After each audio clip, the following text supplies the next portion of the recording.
আবারও নতুন ইতিহাস গড়লেন বিশ্বের শীর্ষ ধনকুবের ইলন মাস্ক। স্পর্শ করেছেন নতুন এক মাইলফলক। ইতিহাসে প্রথমবারের মতো বিশ্বের একমাত্র ব্যক্তি হিসেবে 500 বিলিয়ন মার্কিন ডলারের বেশি সম্পদের মালিক হয়েছেন তিনি। বিস্তারিত ডেস্ক রিপোর্টে। ওয়ালটন এখন দেশের সীমানা পেরিয়ে পৌঁছে গিয়েছে 50টিরও বেশি দেশে। ওয়ালটন, ঘরে ঘরে, বিশ্বজুড়ে।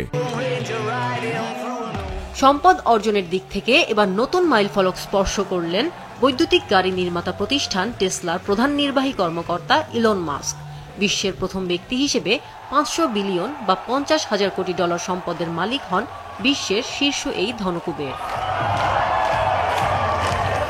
ফোর্বসের রিয়েল টাইম বিলিয়নিয়ার্স ট্র্যাকার জানায়, বুধবার বিকেল 4:15 পর্যন্ত 54 বছর বয়সী ইলন মাস্কের নিট সম্পদের পরিমাণ দাঁড়ায় 500.1 বিলিয়ন বা 50,010 কোটি ডলারে। পরে তা সামান্য কমে 499 বিলিয়ন ডলারে নেমে আসে।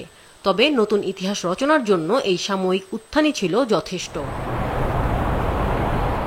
বিবিসির প্রতিবেদনে বলা হয়, মাস্কের বিপুল সম্পদ অনেকটাই টেসলার ওপর নির্ভরশীল। এই কোম্পানির 12%-এরও বেশি শেয়ারের মালিক তিনি। চলতি বছর এখন পর্যন্ত টেসলার শেয়ারের দাম 20% বেশি বেড়েছে। বুধবার নিউ ইয়র্কে দিনের শেষে টেসলার শেয়ার আগের দিনের চেয়ে 3.3% বেশি দামে লেনদেন শেষ হয়। গত কয়েক মাস ধরেই টেসলার শেয়ারের দাম বেশ বেড়েছে, কারণ বিনিয়োগকারীরা মনে করছেন মাস্ক রাজনীতির চেয়ে আবার তার কোম্পানিগুলোর প্রতি বেশি মনোযোগ দিচ্ছেন। এর আগে ট্রাম্প প্রশাসনের সঙ্গে যুক্ত হওয়ায় তাকে সমালোচনার মুখে পড়তে হয়। এছাড়া গত মাসেই প্রায় $1 বিলিয়ন টেসলার শেয়ার কিনেছেন মাস্ক। বিনিয়োগকারীরা একে কোম্পানির প্রতি তার আস্থার ইঙ্গিত হিসেবে দেখছেন।